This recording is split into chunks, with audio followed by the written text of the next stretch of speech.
Welcome to Moments with Marianne. This is your host, Marianne Pastana, and we're here today with special guest, Professor Douglas L. Murray, who's here to share with us his new book, We Can Change the World, Tales from a Generation's Quest for Peace and Justice, which was awarded the 2025 Nautilus Better Books for a Better World, Social Change and Social Justice Silver Medal. Nautilus Book Awards was created 25 years ago as a means of honoring books that uplift lives, awaken minds, and ignite social good. In announcing the award, the selection committee noted, each of these works now stands among a celebrated group of authors whose voices are shaping a more conscious, compassionate, and connected world. Professor Murray joins previous awardees Nobel Peace Prize laureate Malala Yousafzai, President's inaugural poet Amanda Gorman, and Pulitzer Prize winning novelist Barbara Kingslover. Douglas L. Murray is Sociology Professor Emeritus, Colorado State University. He was a John D. and Catherine T. MacArthur Foundation Research and Writing Fellow in the Program on Peace and International Cooperation, and a J. William Fulbright Senior Research Scholar. For over 4 decades, he pursued both an academic career and a parallel role as a development advisor in Africa, Asia, and Latin America for the World Bank, USAID, the Danish Agency for International Development, CARE International, and others. So welcome to the show, Professor Douglas Murray. Thank you, Marianne. I'm happy to be here. Well, what an honor it is to have you here and to talk about this book. So, Professor Murray, what sparked the idea for We Can Change the World, and how did that initial inspiration evolve into the narrative we see today? Well, many people, both here in America and across the globe, fear we're going through a dark and grim period in our history. So I wrote the book in part to remind people that we've been through times of turmoil before, most notably the 1960s and 70s, when many among the baby boomer generation both feared the world was going off its rails and also believed they could change it for the better. That period saw tens of thousands of people engage in mostly unrecognized acts in the pursuit of peace and a better world. So my book then is a collection of stories about those people and they did. Well, what a profound book. And I see one reviewer described your book as a unique approach to memoir. Can you explain what that reviewer was referring to there? Yes, the stories are written as short memoirs, and I guess by definition, a memoir is about the author. But the uniqueness the reviewer was referring to is that while I began this book in a more traditional or familiar memoir style, with stories in which I'm quite present, I receded into the background in the bulk of the book in an effort to bring attention to others. In effect, I've become more the medium than the subject, the storyteller, rather than the story. Can you share the research or internal reflections that really shaped the writings of these stories? Were there moments that surprised you even during the creative process? Yes, teaching at the university, I mostly focused on the grand sweep of history, like things like the transition from feudalism to capitalism in the 16th and 17th centuries, or the rise of independence and liberation movements across the global South in the post-World War II era. So most of my teaching was focused on large-scale social changes. But soon after I retired, I found myself drawn to writing about the smallest pieces of those same grand changes. I began writing about single individuals, everyday people, who were the agents of change in those historical processes. And what surprised me was how much these people were like everyone else. I found that while most embraced a strong sense of empathy and were guided by what I'd call a moral compass, they were not by and large imposing or even saint like figures, nor for the most part were they strong willed leaders with type A personality. Mostly they were people who lived and loved and went through their daily lives like all the rest of us. Well, your book is such an inspiration. What central themes do you aim to explore in We Can Change the World? And what do you hope readers take away from these stories? I want people to understand that it's not great men, to borrow from classical historiography, but just normal people, women and men, like all of your listeners out there, who for a moment or for an extended period of time undertook something personally meaningful to them, and in turn both changed them and changed the world.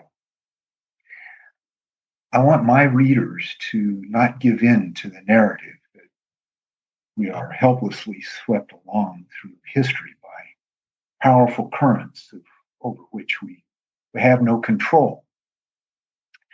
I wish for people to understand that by acting in ways that are guided by their individual moral compasses, they can both find meaning in their own lives and contribute to a better world for all of us. I love that. So many of your stories are so powerful, even parable like in their tales. Can you share briefly one or two of them with our listeners? Sure. One story is titled, That's the Guy.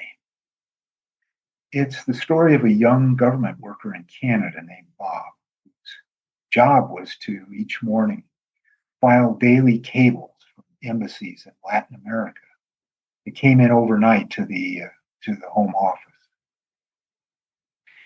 It was 1973, and a bloody coup was underway in the South American nation of Chile. Large numbers of university students, priests, union leaders, and others were being rounded up by roving bands of soldiers and taken to a large soccer stadium, converted to a temporary prison, where torture was common and thousands of people tragically died. One morning, Bob discovered a series of communiques from a Canadian official in Chile advising his government to not speak up or otherwise oppose the military brutality, arguing the army was merely ridding Chile of its riffraff, and when they were done, it would be in the long-term interests of Canada, particularly Canadian businesses. And this so offended Bob's sense of morality and belief in the Canadian tradition of defending human rights that he leaked those cables to a member of Canadian Parliament, who then passed them on to the press. The public outcry over what was disclosed was swift and powerful, and it caused the Canadian government to intervene in the coup by agreeing to take over 7,000 Chileans into Canada as political refugees. That act of conscience cost Bob his career, nearly landed him in prison. Predictably, over the ensuing years, he and his family struggled. But then one night, decades later, Bob attended a steelworkers union banquet. One of the workers sat at a table with Bob and about 8 others.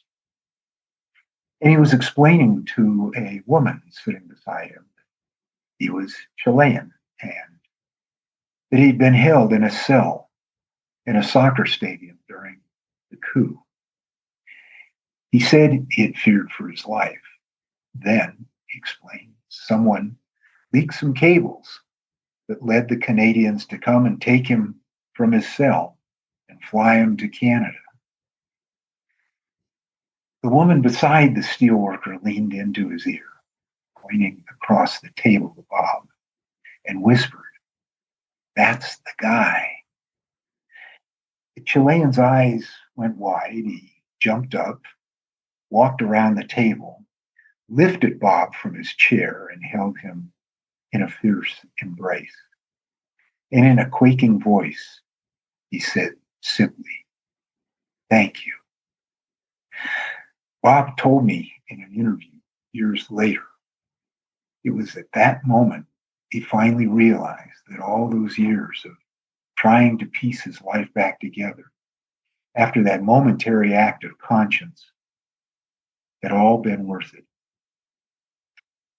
Like many of the stories, this one reminds people that following one's moral compass not necessarily results in immediate validation, but it may nevertheless have profound importance that sometimes may not be realized until years or even decades later.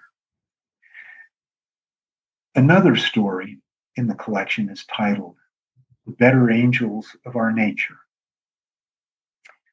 and it's ostensibly about my childhood experience in church, one that lasted only a few years before I abandoned formal religion altogether. But it's a story of the influence of a minister on a child's restless and inattentive mind. For the life of me, I could not understand the biblical teachings the minister told from the pulpit. He'd often go on and on with tales from Matthew and link them to things like the importance of the United Nations or the evil that was misnamed right to work laws. At the age of 9 or 10, I simply couldn't follow the meaning of what he was preaching. But well over half a century later, I went back and learned more of this man's remarkable life, about which I wrote in this story. And in the process, I realized that while I thought only of escaping what I considered intolerably boring sermons, I had somehow lived out my adult life trying to live up to greater or lesser success many of the values he preached. So the better angels of our nature concludes by asking the question whether we're fully aware from whence our better angels arise. Like Bob's story, it's a celebration of people who've helped change the world, but in ways that go largely unrecognized. What two profound stories. Thank you for taking the time to share those with us. The postscript title, "In Search of the Paper Nautilus, Life is a Beach After All," was quite moving, and I think it speaks to a deeper lesson your readers might draw from your book.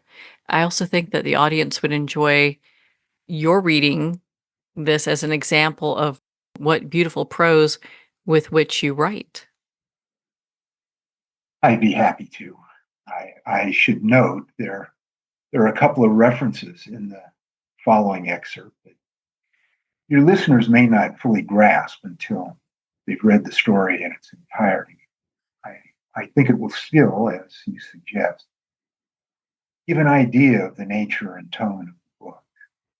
Looking out across the Sea of Cortez, I watched the gradual shifting of colors in the evening sky as the late afternoon gave way to the coming dusk.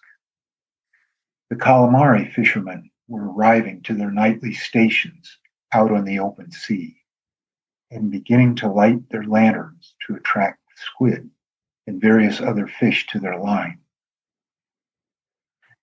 The lantern fishing boats were rising and falling on gently rolling waves, disappearing into a trough only to reappear moments later atop the swell, looking ever so much like a string of blinking Christmas lights strung along the horizon, as peaceful a sunset as I had ever seen.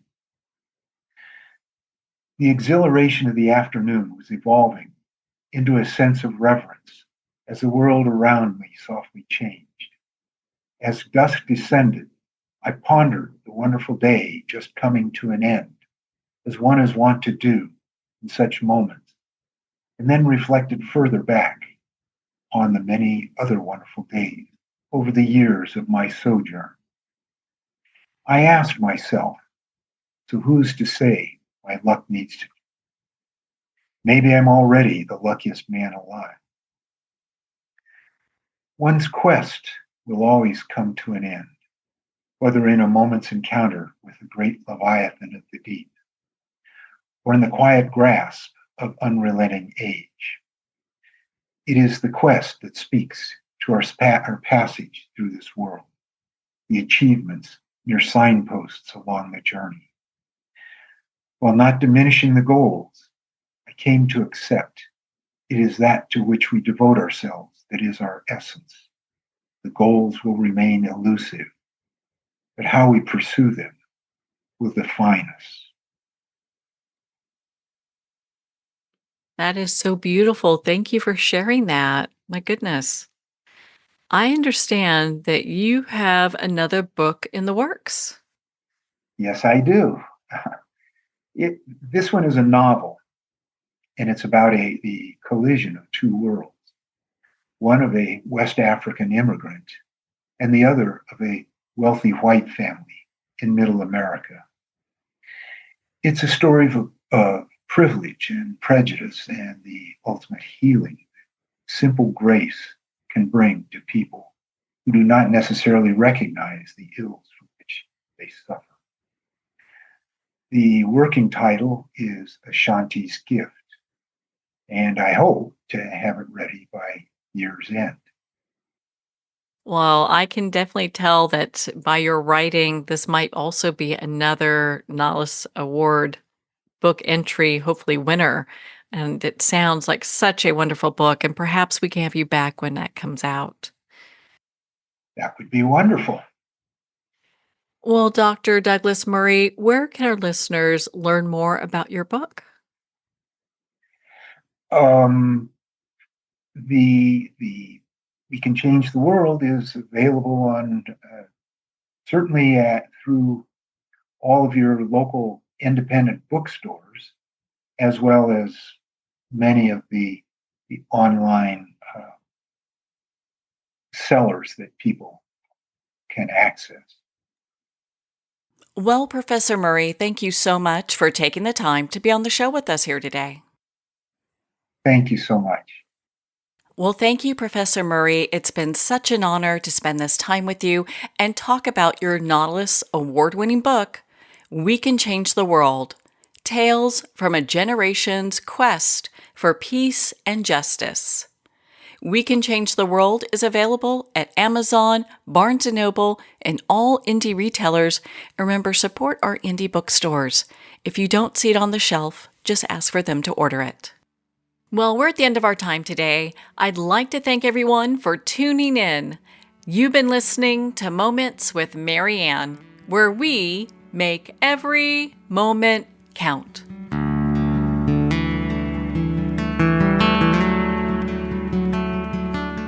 In a single moment, your life can change. Moments with Mary Ann is a transformative hour that covers an endless array of topics with the best of the best. Her guests are leaders in their fields, ranging from inspirational authors, top industry leaders, and business and spiritual entrepreneurs. Each guest is gifted and a true visionary, a recognized leader in her own work, and while teaching others to develop, refocus, and grow, Mary Ann will bring the best guest and sometimes a special surprise. Don't miss this. You never know just which moment will change your life forever. Make sure to tune in and visit momentswithmaryann.com for more information.